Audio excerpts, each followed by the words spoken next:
Siga con nosotros en 28ª Feria Internacional del Libro de Bogotá 2015.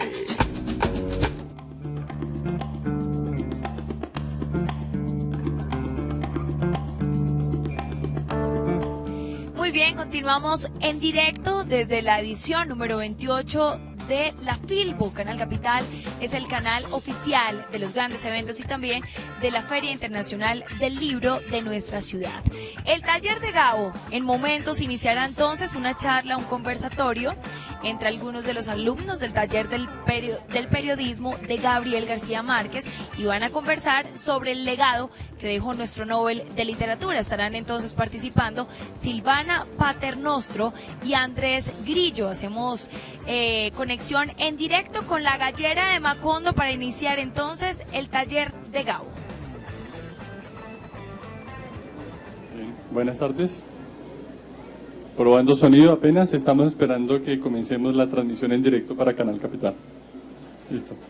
Buenas tardes para la audiencia que nos sigue en Canal Capital, para la audiencia que nos sigue en streaming, para las cientos de personas que nos acompañan esta tarde en La Gallera, en el pabellón Macondo de la Feria del Libro de 2015, que este año está dedicada a Gabriel García Márquez y que tiene como país invitado de honor a Macondo. Mi nombre es José Luis Novoa, soy con orgullo periodista y además de eso director de programas de la Fundación Nuevo Periodismo Iberoamericano, que el propio Gabo creó hace 20 años para mejorar el periodismo de Iberoamérica. Ya hablaremos un poquito más al respecto. Me acompañan Silvana Paternostro y Andrés Grillo. Como no todos saben quiénes somos, entonces voy a tomar un tiempo para presentarlos, para que conozcan el orgulloso par de periodistas que tenemos aquí al lado. Silvana es una periodista colombiana de origen barranquillero, y digo origen porque hace muchos años vive en Estados Unidos y ha desarrollado la mayor parte de su vida periodística, si no es que toda, en Estados Unidos. Es de la línea de estos reporteros como Alma Guillermo Prieto o John Lee Anderson, que le han llevado a América Latina a Estados Unidos de manera sistemática en las últimas 2 o 3 décadas, lo que reportean, lo que conocen y lo que saben.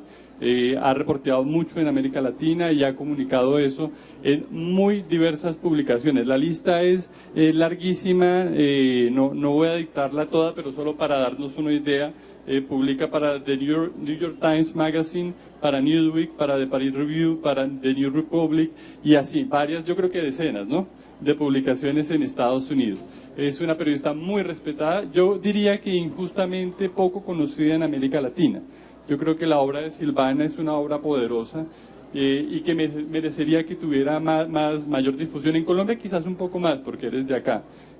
Silvana ha publicado ya 3 libros, uno en La Tierra de Dios y del Hombre, que refleja un poco ciertas tensiones del machismo y del patriarcado en nuestras culturas, Mi Guerra Colombiana, si la traduzco bien, y la última que publicó el año pasado, Macondo, ¿cómo es? Soledad y Compañía, que es un retrato oral de García Márquez, sobre el cual ahora seguramente nos darás algún desarrollo más. No he podido leer este último, así que bueno, será después de esta charla y de este momento un compromiso leerlo.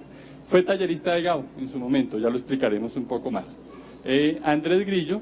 Andrés ha sido y es un gran periodista que ha recorrido también un par de décadas en el oficio. Ha sido editor principalmente de revistas. Actualmente es el editor internacional de Soho, pero ha pasado por otra serie de revistas. Pasó por El Espectador como subeditor dominical, pasó por Caras varios años como jefe de redacción y ha hecho la noble carrera que debería hacer un periodista, que es muchos años de reporteo, de edición, de estar y permanecer en una época en la que no es fácil permanecer en el oficio y no es fácil tener una carrera como la que has tenido en Colombia, con el brillo que has solido desarrollar. También has sido tallerista de la Fundación, 6 veces tallerista de nuestra Fundación, 2 al lado de Gabo. Introduzco entonces por este lado un poco la filosofía de la Fundación, porque creo que el contexto vale la pena para entender un poco por qué estamos reunidos los 3 acá y por qué el tema del taller de Gabo. Gabo, para los que no conocen mucho la historia, durante toda su vida adulta fue periodista. Aún en medio de su fama literaria y de el gran tiempo que le dedicó a la literatura, Gabo también le dedicó mucho tiempo de su vida, quizás la misma cantidad o más, al periodismo. Se declaraba periodista de raza, decía que después de haber logrado todo lo que quería, publicar en todos los idiomas, ser entrevistado por toda la gente, lo último que quería hacer era de nuevo reportero. Ese es el cargo que él adoraba, lo que más quería.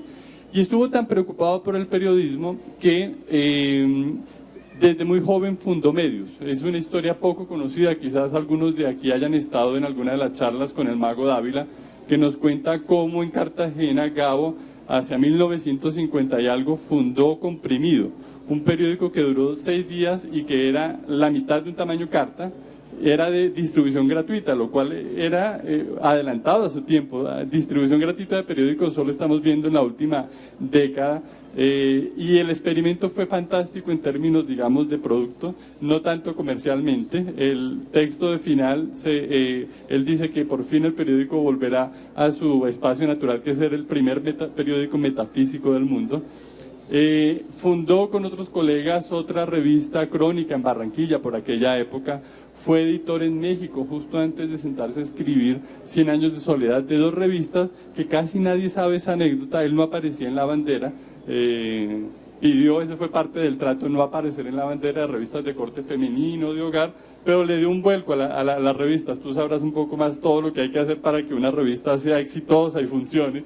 Y después del Nobel, en los años 74, que fue 70 y algo, que fue años de mucha militancia política, fundó junto con otra gente muy interesante en Colombia la única gran revista de izquierda de circulación comercial, de algún éxito comercial que ha tenido Colombia, que fue Alternativa. Y allí escribió unos reportajes absolutamente magníficos de no olvidar nunca, y siguió trabajando.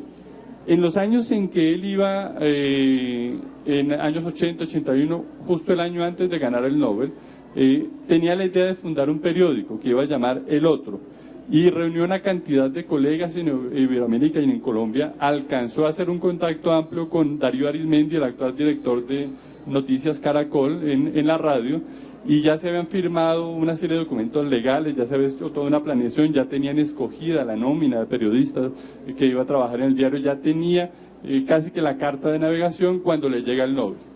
Y en ese momento el Nobel obviamente trastoca la vida, y un colega argentino, entre otros, lo convence de alguna manera de que esa aventura era loca, de que volver a meterse al periodista, y los 3 que estamos aquí sabemos un poco cómo es una sala de redacción, y quizás muchos de los que nos acompañan, la pasión con lo que hay que vivir para levantarse empezar a trabajar a las 9 de la mañana quizás, y terminar a las 12 y volver otro día al mismo ritmo, etcétera. Así que finalmente Gabo decidió que no iba a ser El Otro, pero a su cambio quedó con un germen de una idea que en ese momento llamaron El Taller. El taller era para intentar hacer el mejor periodismo de América que se pudiera hacer en América Latina. Gabo era un convencido de que en América Latina podíamos hacer el mejor periodismo del mundo. La pregunta era ¿por qué no? El periodismo no requiere gran inversión de capital, en el sentido de que no es una empresa minera, etcétera, etcétera. Se necesita capital. En aquella época no había internet, se necesitaba comprar la imprenta, etcétera. Pero sobre eso todo se necesitaba talento humano, y ese sí que abunda en nuestros países. Así que no hizo El Otro, pero 10 años después creó la fundación. La fundación de alguna manera tiene un germen en aquel taller que él se imaginó en aquella época. Con esto lo que quiero decir es que la fundación, el Nuevo Periodismo, no fue un chispazo de un momento, sino que él ya venía un poco cocinando la idea. Cuando ya la tuvo clara y tenía el espacio y el tiempo, contactó a Jaime Abello Banfi, que es el director general de la fundación y cofundador, y empezaron a poner a marchar este proyecto. ¿Cuál era la idea de Gabo, que es la que nos convoca hoy? Era muy simple. Gabo decía que nuestros chicos en la universidad, y disculpen algunos chicos si estudian aquí comunicación social o algunos profesores, pensaba que aprendían mucho de teorías y mucho de comunicología, etcétera, pero que poco aprendían de cómo era la vida concreta de un periodista y de cómo se hacía un lead y cómo escribir una noticia o cómo pararse frente a una cámara, etcétera. Y pensó que eso era mejor hacerlo como en los viejos tiempos, como él aprendió, Él aprendió periodismo con gente que ya llevaba mucho tiempo en el oficio. Entonces se imaginó un taller que es la esencia de lo que hacemos en la fundación, que es reunir durante 5 o 6 días a alguien que lleva mucho recorrido en el oficio. En aquellos primeros días llamó una playa de sus buenos amigos, Alma Guillermo Prieto, Tomás Eloy Martínez, solo para mencionar injustamente a 2 de los muchos que dictaron talleres y que siguen dictando talleres, y que estén durante 5 o 6 días hablando del oficio, practicando, cometiendo errores. Uno en la sala de redacción no puede cometer errores, difícilmente te los acepta, pero en un taller sí. Justamente para eso, es para intentar nuevas maneras de contar las cosas, intentar nuevos mecanismos, etc. Y en medio de todo eso, Gabo era muy consciente que lo que pasaba en el taller no era suficiente, que era muy importante el ambiente alrededor del taller.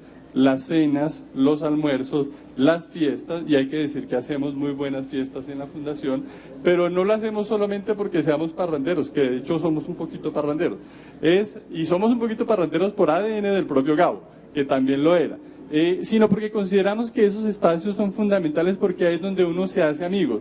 Ahí en medio de ese ron es que surgen las ideas locas que después, 2, 3, 5 años después, se vuelven realidad. La idea de un libro, la idea de juntarnos para hacer un sitio web. Un poco a eso se ha dedicado la fundación. Entonces, ahora sí, para darle la palabra a nuestros invitados, ellos hicieron parte de aquellos primeros talleres que el propio Gabo dictó. Gabo, cuando creó la fundación, le dedicó mucho tiempo y le dedicó en los primeros años mucho espacio a dictar sus talleres en Colombia, en México, en España. Ellos tuvieron la fortuna y espero que el placer de haber disfrutado unos talleres no solo con Gabo, sino con otra gente muy interesante, la que quizás ahora nos hable. Entonces yo quisiera darle primero el paso a Silvana para que nos cuente un poco de su experiencia de ese primer taller, y luego le preguntaremos a Andrés específicamente qué fue la experiencia de estar estos 5 días con Gabo y con estos compañeros de América Latina. Silvana, muchas gracias por estar acá. Mil gracias por invitarme a estar aquí en esta gallera de Macondo y hablando sobre el taller de Gabo. Les cuento cómo llegué yo al taller de Gabo desde Nueva York, porque yo vivía en Nueva York desde el año 86, ya cuando conozco a Jaime Abello, que fue en un viaje cuando él llega a tocar las puertas de esos talleristas que estabas hablando, de Alma Guillermo Prieto. Es más, me acuerdo de una gran noche en que salimos a bailar salsa, porque además Alma fue bailarina profesional, y empezábamos a hablar, a Jaime a contarnos de esta idea que tenía Gabo de llevar los periodistas que estaban haciendo lo que él llamaba la crónica, el reportaje, de la manera como él piensa que hacía falta que se hiciera en América Latina.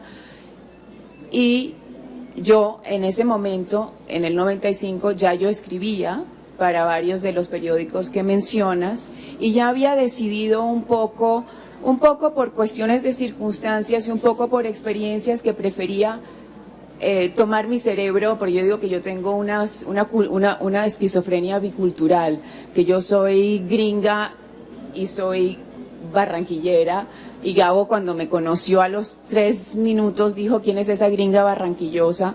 Y eso me ha ayudado muchísimo a definirme, o sea, más rápido que cualquier psiquiatra me definió.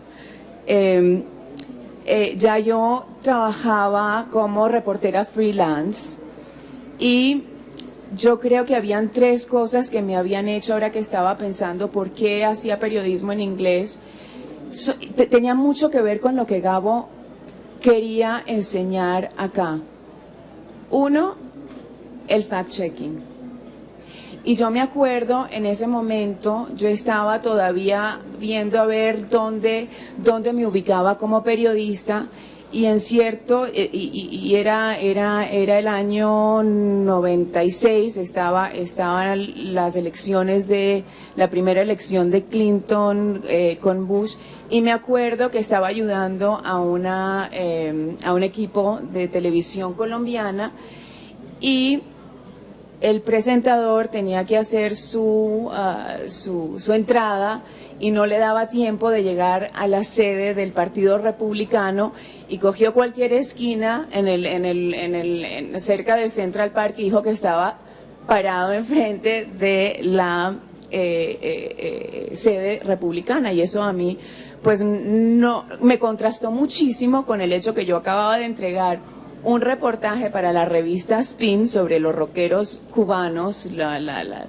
y es más, y ese fue el reportaje que yo entregué para aplicar al taller, porque había que entregar un reportaje, y el mío además lo entregué en inglés, hice la traducción yo creo que en Spanglish, porque la hice rápido, y pues yo creo que yo hablo mejor Spanglish que cualquier otro idioma. Y estábamos haciendo el fact-checking para ese reportaje. Solo para nuestra audiencia. Sí. El fact-checking es la verificación de datos. Que normalmente no hace solo el periodista, sino hay equipo. Hay un equipo que ya hoy menos, porque por los recortes, pero hay un equipo al que uno le entrega toda su documentación. O sea, yo tengo que probar, si digo de que José Luis tenía camisa negra, yo tengo que probar que él tenía una camisa negra. Y me acuerdo que me habían llamado para confirmar si el barrio donde vivía este músico, del que yo hablaba en el reportaje, se llamaba Vedado o El Vedado. Y les juro que la revista hizo 10 llamadas, incluyendo a La Habana, a preguntar si se decía Vedado o el Vedado. Entonces eso a mí me atraía esa seriedad, me atrajo también me atrajo la seguridad, porque también lo viví en carne propia en el año 90-91, que fue cuando yo empecé a trabajar como se decía stringer en esa época, y es una palabra muy bonita en el periodismo, en la historia del periodismo. String es una cuerda, y en el siglo XIX se le pagaba al periodista, se medía por cuerda, entonces se pagaba por cuánto se medía el artículo. Y los que no eran de base en el periódico se llamaban stringer. Yo empecé como stringer en el New York Times en Panamá en el año 89. Uno se va buscando, ¿no?, sus huecos como reportero donde lo necesitan. Entonces yo me di cuenta que yo podía explicar América Latina a los medios norteamericanos, y esa es la fórmula que he seguido. Y otra de las cosas es que también en ese momento yo era un poco más brava de lo que soy ahora, y me acuerdo que yo hacía mis crónicas y luego me decían, escribiste algo para, no sé, Página 2 en Argentina o El Heraldo de Barranquilla. Y yo decía, no he hecho nada. Resulta que mis crónicas las traducían y las publicaban sin decírmelo, y eso para mí también era una falta de ética, porque pues nuestro trabajo es hay que pagarlo. Entonces con esas tres, digamos, bases, yo me fui quedando en los Estados Unidos y llegué al taller de Gabo ya con esta experiencia de periodismo como se hace en los Estados Unidos, y creo que era lo que Gabo quiso llevar cuando él empezó la fundación. Y yo fui un poco también porque como soy periodista, quería ver cómo era pasar 3 días con Gabo, y como era freelance, también en ese momento dije, voy a ver a quién le interesa esta crónica. Y me acuerdo que llegué como digamos,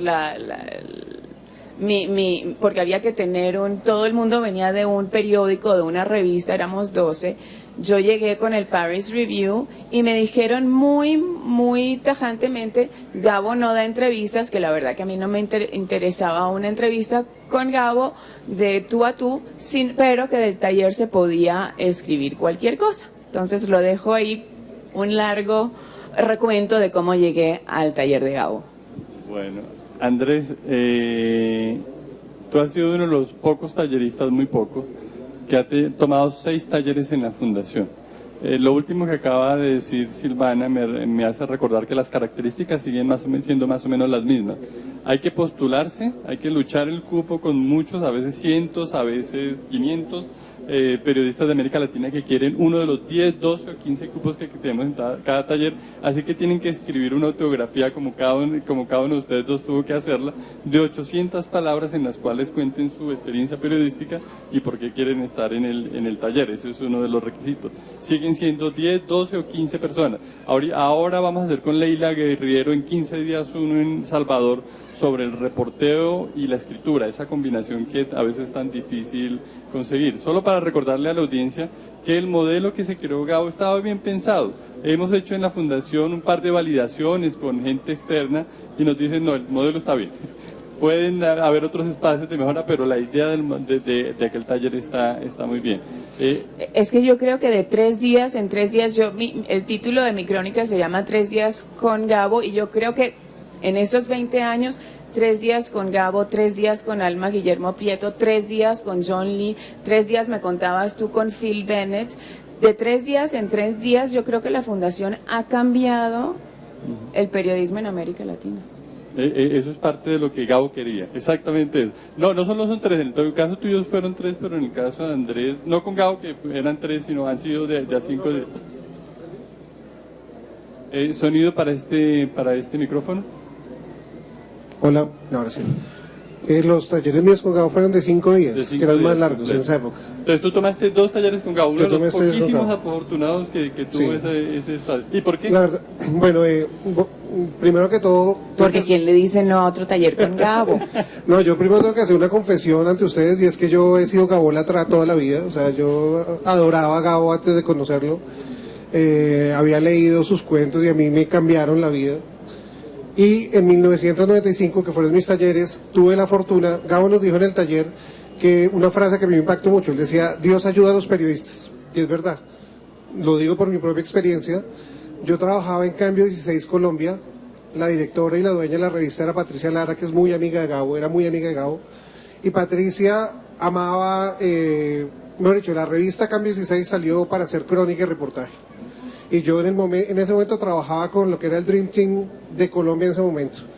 Estaba Daniel Samper Pisano, Héctor Rincón, Antonio Caballero. Entonces era un equipo de lujo y yo era el más pequeño del grupo, era el más chiquito de edad. Y Patricia un día me dijo, ¿quieres ir a un taller de Gabo a Barranquilla? Y yo le dije, o sea, ¿qué hago? ¿Qué hay que hacer? Y me fui emocionadísimo y pues estuve los 5 días con él, que fue un aprendizaje impresionante. Y ese mismo año, después del taller, yo participé con una crónica en el premio Simón Bolívar y me lo gané. Y para Jaime Abello, que era él estaba en la fundación, le pareció que era muy importante que ya una persona que había estado en el taller hubiera ganado un premio o ganara un premio. Y por eso me invitó al segundo taller, que fue en España con periodistas latinoamericanos. Yo después pensé que fue un poco de una justicia poética, porque la crónica con la que yo me gané el premio era una crónica que estaba inspirada en un cuento de Gabo, que se llama Nabo, el negro quiso esperar a Los Ángeles. Obviamente mi crónica era una crónica real, entonces no pude meterle toda la fantasía que le metía a Gabo, pero claramente yo escribí esa crónica que era sobre la muerte de una violinista que se llamaba Olga Chamorro, una violinista muy importante que tuvo un accidente absurdo en el conservatorio en la Universidad Nacional, se cayó a la fosa, duró en coma varios días y murió. Y la historia de Nabo es la historia de un peón al que lo patea un caballo y él queda en coma años y él todo el tiempo habla con un ángel que le dice, lo están esperando en el cielo para que usted sea parte del coro, porque él tiene una voz muy bonita. Entonces yo quería hacer una historia igual, pero obviamente no podía porque estaba haciendo periodismo y esto era un cuento. Esto yo nunca lo conté, pero a mí me pareció esto es muy lindo, poder estar en España con él. Y la verdad es que yo siempre he sentido mucha gratitud, porque tuve 2 talleres el mismo año y en un momento muy importante para Gabo, que era el de su retorno al periodismo. Gabo en ese año estaba terminando Noticia de un secuestro, una historia a la que le había dedicado 3 años de su vida, y pues realmente fue una oportunidad única escucharlo a él, la manera como había hecho esta historia, como hizo este libro. y todas las herramientas que nos dio, que realmente fue muy impactante, porque más allá de escuchar sus historias y todo, en el taller en el que yo estuve en Barranquilla, el primero, él por ejemplo nos llevó un dibujante que hace perfiles, retratos hablados, que había trabajado con Scotland Yard y con la policía en Estados Unidos, y era para que aprendiéramos a escribir una cara. Entonces él nos explicaba cómo eran los tipos de caras, cómo se tenían que actualizar las líneas de expresión. Entonces eso era muy importante y era parte como de ese trabajo que él tenía. Entonces realmente yo llegué la primera vez por Patricia, la segunda por Jaime, y claramente pues fue una gran bendición para mí. Vamos un poquito a las historias posteriores de esos talleres, y a la época posterior de esos talleres. Son historias divergentes en el caso de Silvana y de Andrés Silván. ¿Cómo es tu historia después de ese taller con Gabo? A ver, yo a Gabo, les cuento, les digo esto porque en esos 3 días que pasé como alumna en su taller, como soy de Barranquilla, cuando yo lo vi entrar, vestido de blanco, y con una picardía patriarcal, llamo yo, porque él le encantaba saber que tenía a 12 reporteros nerviosos, porque estábamos temblando cada vez que veíamos a Gabriel García Márquez, que nos iba a leer nuestros trabajos y los iba a comentar.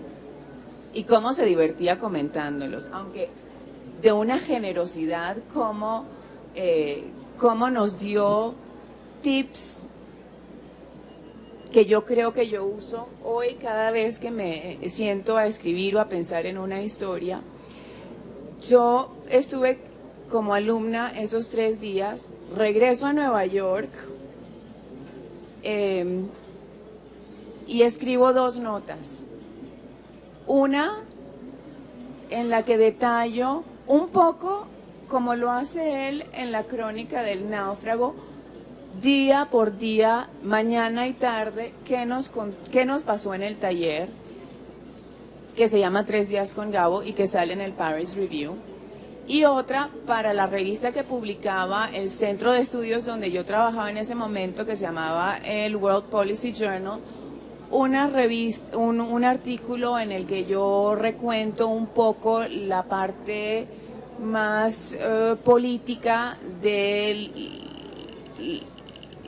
el pensamiento de Gabo, sobre todo dentro del taller. Todas las crónicas fueron 2 crónicas sobre los 3 días de Gabo. Salieron los 2 artículos, yo estoy en Nueva York, regreso de almorzar un día a mi oficina. En esa época todavía teníamos las maquinitas de contestador de mensajes. Pongo a ver quién me ha llamado y tengo la llamada de alguien que se identifica como el editor de libros del Washington Post. Y me llama porque acababa de salir de una entrevista con García Márquez en Washington. Era la primera vez que Gabo iba con permiso a los Estados Unidos.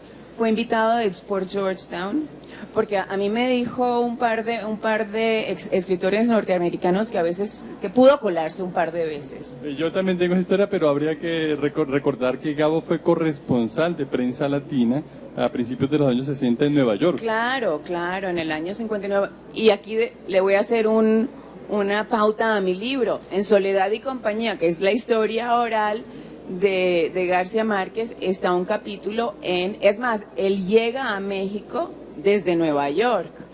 En bus. Él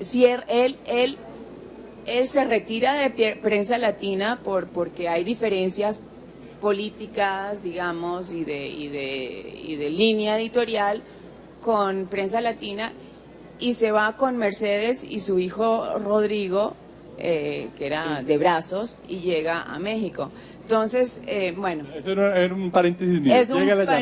Llega la llamada que dice, soy el editor del Washington Post y acabo de hacer la entrevista a Gabo y, oh sorpresa, yo le menciono la historia, la crónica que a mí me parece, dijo el reportero, que a mí me pareció muy buena, y se la menciono y García Márquez se molestó y me dijo, si me vuelve a mencionar esa crónica o a esa periodista, me paro y me voy. Imagínate tú, hace 20 años, recibir esa llamada a una reportera 20 años más joven, pues no, ¿por qué? No sabemos por qué. Entonces, en esos 20 años he tratado como reportera investigativa de entender por qué Gabo se molestó y tengo como 25 teorías.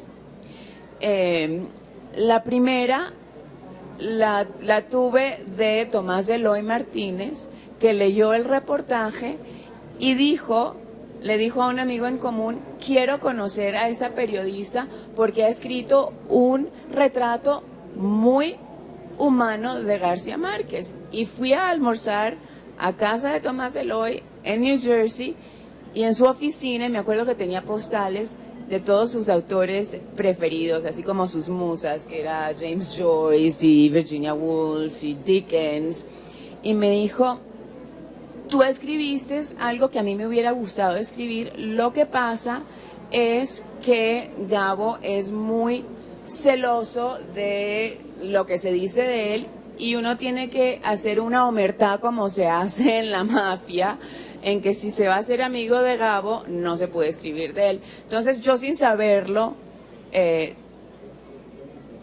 fui periodista y nunca fui amiga de Gabo, pero sí fue mi maestro. Yo, obviamente, y aprendí muchísimo de él. Obviamente no tengo ningún tipo de respuesta a tus mitos, que hay otros sobre la pelea con Vargas Llosa, etcétera. Ese entrará en la lista de preguntas que quizás no podamos resolver, pero sí te agrego dos cosas. Una, en los talleres de la Fundación incentivamos mucho la idea de que son talleres para echar a perder, o sea, son para equivocarse, para errar, para hacer lo que no podemos hacer en una sala de redacción. Y con el paso de los años hemos profundizado mucho en esa idea, en la de que lo que pasa en el taller, digamos, no necesariamente tiene que salir de un producto. Cuando hacemos talleres que tienen que salir con un producto, lo anunciamos así claramente, bueno, este taller va a generar un producto, una crónica, un reportaje, etcétera. Pero digamos que ese tema del error y el off the record dentro del taller lo hemos mantenido y sirve mucho para que el taller se desarrolle en un ambiente de tranquilidad y como que se pueda uno equivocar sin temor. Yo no me equivoqué. No lo digo por ti, estoy sacando una característica que tienen los talleres de la Fundación años después, que pasan por esas líneas, pasan por esas líneas de el taller, puedo hablar, puedo decir. Entonces hemos profundizado en esta idea muy por los talleres de Alma quizás y otros que han venido como estas semanas para equivocarse, estas semanas para cometer errores. Andrés, tu experiencia. Pues es muy curioso porque mi experiencia va ligada también a la de Silvana. Cuando yo vi la nota de Silvana en una revista que se llama Letra Internacional, yo la tengo todavía guardada y a mí me sorprendió mucho porque a mí me habían dicho está prohibido escribir del taller. Entonces cuando yo dije, uy, ella violó el trato y además semejante historia tan buena y la historia era muy parecida porque lo que Gabo nos contaba. Entonces es muy chistoso porque cuando me invitaron a este conversatorio, yo llevaba 20 años con mis apuntes guardados. Yo ni los había mirado, ni siquiera sabía que los tenía. Un día que tuvimos un trasteo los encontré y yo dije, uy, ¿qué es esto? Y ahorita los pasé a limpio y yo dije, ¿yo por qué no escribí una historia? O sea, ¿yo por qué no fui Silvana que escribí una historia? Y fue muy chistoso porque yo tampoco fui amigo nunca de Gabo. Con Gabo lo vi en los talleres, en el segundo taller en Madrid, que fue muy simpático porque yo era el único colombiano aparte de Jaime Abello.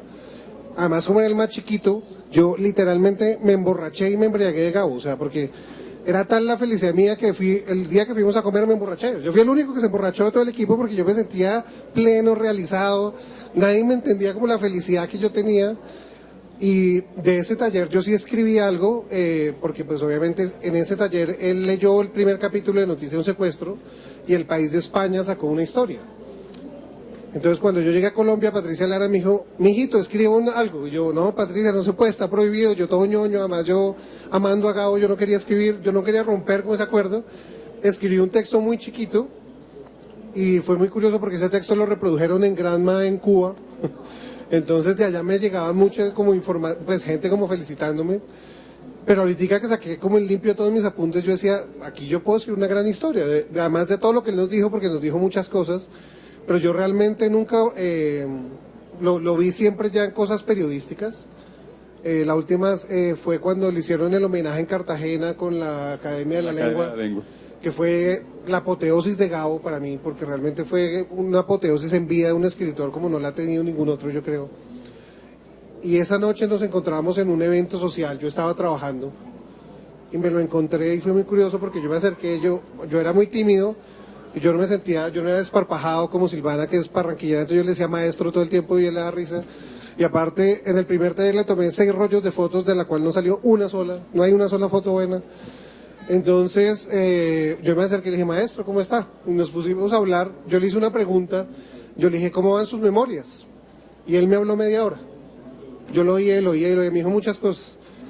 Y de pronto llegó alguien, se fue, y se me acercó Benjamín Villegas y me dijo, ¿usted qué tanto hablaba con él? Y yo le dije, no, yo le pregunté y yo lo oí, porque yo que iba a hablar con él. Él era el que tenía que hablar y yo lo oía. Porque como todo el mundo se le acerca y era como a tratar de sacarle cosas, y solo hablé como 2 veces más con él de cosas periodísticas para Semana también, alguna vez que necesitaba un dato, pero yo nunca más lo volví a ver. Y yo siento es como que me queda todo lo que nos dijo en los talleres, que eso sí es como un recuerdo vivo que sigo usando. Gabo, para retomar algo que dijiste, cuando creó la fundación habló de hacer una mafia cordial. Un poco la idea era una mafia en el que podían entrar muchos, el que quisiera, como esta gallera, pero el que se quedaba era porque se sentía en familia, hacía amistad y hacía redes, relaciones y compartía una idea de hacer buen periodismo, de hacer buena crónica, buen reportaje. Creo que un poco lo hemos logrado. ¿Ustedes quedaron con relaciones después de esos talleres? La gente que conocieron, ¿se han seguido con algunos hablando? ¿Incluso ha habido algún tipo de proyecto, de colaboración?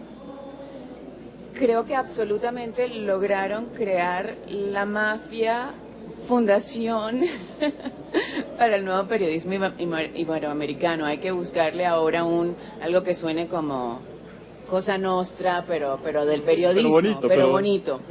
Y definitivamente yo no solamente creo que se ha creado esa cofradía, que un poco fue la nostalgia. Yo creo que Gabo también le encantaba hacer estos talleres porque él quería revivir esos años de él. Ayer oyendo al Mago Dávila daba mucha ternura, además mucha envidia porque se divirtieron muchísimo. Yo creo que es más sabroso estar en la redacción del Universal en Cartagena que en Times Square, en el New York Times, como me tocó a mí, pues más sabroso, hay más brisa. Pero tienes toda la razón y permíteme acotar ahí, señalas un punto totalmente cierto sobre por qué Gabo crea esto. Es que él aprende periodismo en un ambiente en el que se respiraba periodismo de día y de noche. Te ibas a tomar ron con el amigo, pero no era para despotricar de los otros, sino para seguir pensando ideas, te ibas a comer, dormías en el parque y te quedabas hasta las 3 de la mañana hablando. Esa es una línea tectónica. Él decía una cosa, perdón, meto la cucharada. Él nos dijo en los 2 talleres, mire, las redacciones se volvieron un lugar aséptico, como un hospital. Dice, están llenas de tecnología, ahorita todas las inversiones se hacen en computadores, en software, en no sé qué, y dice, pero en esas redacciones ya no hay vida. Y él quería volver a la bohemia bien entendida, que no sé si a la bohemia puede ser bien entendida, pero él decía que salir a tertuliar, como le tocaba a él, con sus amigos, para hablar, para tomar, para echar chistes, no sé qué, y él decía, de ahí salían las ideas. Y eso era él un poco lo que él quería volver a eso, y finalmente los talleres eran una tertulia, con un poco gente de todos los países, muy chévere. Pero eran cosas serias, porque yo ahora digo que si yo antes, hace 20 años, buscaba en el New Yorker y buscaba en la revista dominical del New York Times a ver quién había escrito, y si veía algo de Joan Didion me lo devoraba, y si leía algo de Alma pues también salía corriendo a ver qué estaba haciendo Alma en El Salvador y en Nicaragua.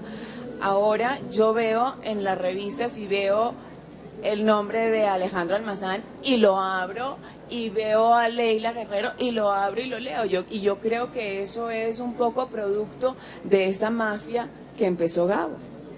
¿Quedaste con amigos y con contactos? Sí, yo sigo Andrés? me he ido encontrando con gente de los talleres. Hace 2 años en Soho hicimos un gran homenaje a Gabo, una edición especial, y ahí yo publiqué la historia de mi taller con él en Madrid, y me contestó una amiga de las que tomó el taller conmigo, una ecuatoriana, que ya está ahorita en Vistazo, y ella había escrito también de lo mismo. Durante un tiempo también hablé con Paula Andaló, que era de Clarín en Argentina, y bueno, y con los de Colombia siempre, con todos seguimos en contacto.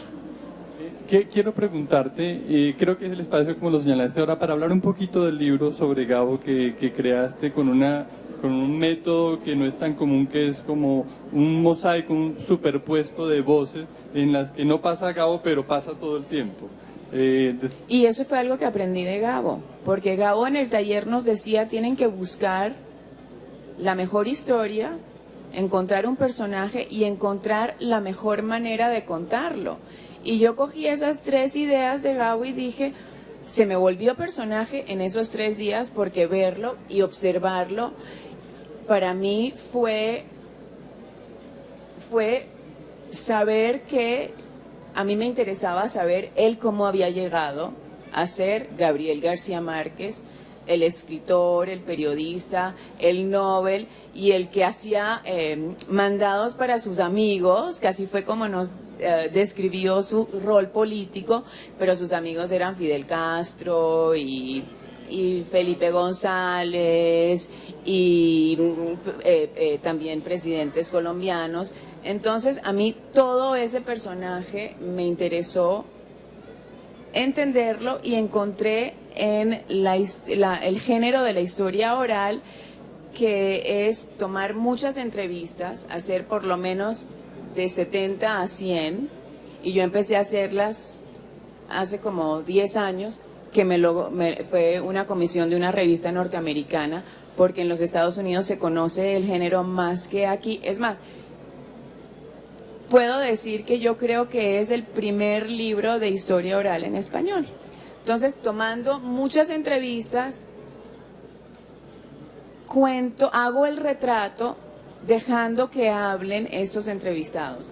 Pero es muy diferente a hacer la entrevista, transcribirla y ponerla como un capítulo siguiente y siguiente. Es entrelazar y buscar los matices que te dan esas conversaciones. Es como leer casi como una obra de teatro, o como digo yo, ir a una fiesta y oír a 50 personas hablando a la vez sin que esté la persona a la que hablan. Entonces hay toda libertad de decir lo que cada quien. Al hacer ese retrato, ¿cambia mucho, poco la percepción del Gabo que tú conociste? ¿Te lo iluminaron mucho de otra manera, o tú sientes que ya al conocerlo tuviste una percepción del personaje, ya no pensando en Gabo, el amigo nuestro, sino del personaje? Aprendí 2 cosas que no sabía, porque siempre se dice del parrandero, el mamagallista. Yo no conocía la disciplina y el rigor que tuvo Gabo desde muy temprano. O sea, él, y esta es una anécdota que me cuenta Guillermo Angulo, cuando están en París, los dos, Guillermo, con un poquito más de monedas en el bolsillo que Gabo, y le llama y le dice: oiga, maestro, porque se decían maestro entre ellos, oiga, maestro, lo invito, tengo 2 amigas que quieren salir, lo invito. Y Gabo le dice: no puedo, yo tengo que quedarme corrigiendo el capítulo 3 de, creo que estaba escribiendo el coronel. No tiene que le escriba. Y Guillermo le decía: pero usted no tiene casa editora, a usted no lo está esperando nadie para que entre. Y no salió. Entonces sí, y creo que es una lección que se puede, que podemos aprender mucho de Gabo, su disciplina, y creo que también algo que hizo fue rodearse de muy buenos amigos. Y yo creo que con esa fórmula él llegó a tener una vida bastante completa. Bastante feliz, y que quizás la gente no conoce eso, esa disciplina, tanto como reportero como escritor. De hecho, ayer recordábamos que él, incluso por hábito mental, durante muchos años, escribía a unas horas determinadas del día, después de que los chicos se van al colegio, y hasta las 2 de la tarde, con un overol de obrero. se lo ponía encima de El la segundo ropa. día del taller llegó con el overol de obrero y con zapatos grises puntiagudos. Tenía una manera de vestirse muy Particular. individual. De hecho, él lo llamaban trapoloco aquí en El Espectador cuando llegó, porque era un costeño, de años 50 y tantos, que llegaba y se vestía con unas camisas de flores y todo esto. Floripondias. Intentó aplacarse un poco, pero hasta el final de sus días tenía sus salidas como la que acabas de mencionar. Le encantaban los sacos de cuadros. Ok. Sacos gallinetos. ¿Cómo? Gallinetos. Ah, sí, le gustaba el pabellón gallinato. Tenemos 3 minutos para cerrar, por lo menos para la transmisión que está haciendo Canal Capital. Quisiera en esos 3 minutos hacerles una pregunta muy concreta. 2 o 3 cosas que hayan aprendido en ese taller con Gabo, que ahora, años después, cuando están frente a la pantalla del computador o haciendo reportería, casi siempre les resultan, les aparecen. Silvana. Saber contar una historia es un don, y me dijo un reportero de los que estaba en el taller, que fue lo más duro que dijo Gabo. O sea, uno o sabe contar las historias o no sabe, y si no sabes, dedícate a otra cosa. 2, saber escribir es hipnotizar al lector. Tú tienes que conscientemente empezar palabra por palabra, frase por frase, llevando al lector al trance y no dejar que se despierte ni con una coma mal puesta. Porque si lo pierdes, se va y no regresa. Y 3. Andrés, tenemos un minuto antes de cerrar la transmisión, aunque quizás nos podamos quedar unos minutos más aquí con la gente que está en la gallera. Bueno, para mí lo más importante de lo que él nos dijo es que la realidad siempre va a superar la ficción. Que uno nunca puede inventar nada y que si termina investigando bien se va a dar cuenta que siempre la realidad es mucho más rica. 2, que todas las historias hay que hacerlas como una salchicha. Cerrar el fondo y empezar a llenarlas. Y si uno tiene material suficiente, por ahí sale. Cerrar el fondo es el final. El final, él dice hay que tener uno igual que una salchicha, uno le cierra abajo y comienza a llenar. Y la tercera es creer en las imágenes. Y 3, la importancia de los números. Yo puedo decir, la Fundación para el Nuevo Periodismo Iberoamericano ha hecho un trabajo maravilloso en América Latina, pero si yo les digo, ha hecho 700 talleres y ha trabajado con 30.000 periodistas, que es la cifra más o menos reales, hay que hacerle un fact-checking, una verificación, esa es la importancia. Bueno. Muchas gracias para la teleaudiencia de Canal Capital, a quien despedimos ahora, y cerramos un poquito aquí con los amigos que están en la gallera. Yo quería agregar algo de lo que se hace. El taller de Gabo, esas eran experiencias, vivencias de algunos de sus estudiantes que hicieron parte entonces del taller de nuestro Nobel de Literatura Gabriel García Márquez. Muy bien, nosotros nos despedimos por el día de hoy. Recuerden, somos el canal oficial del Festival Internacional de Filbo. Aquí nos encontraremos entonces mañana y estaremos hasta el próximo 4 de mayo en la Feria Internacional del Libro de Bogotá en su versión número 28. Los dejamos entonces con toda la programación habitual de la Televisión Pública de Bogotá. Que estén muy bien, que tengan buena noche.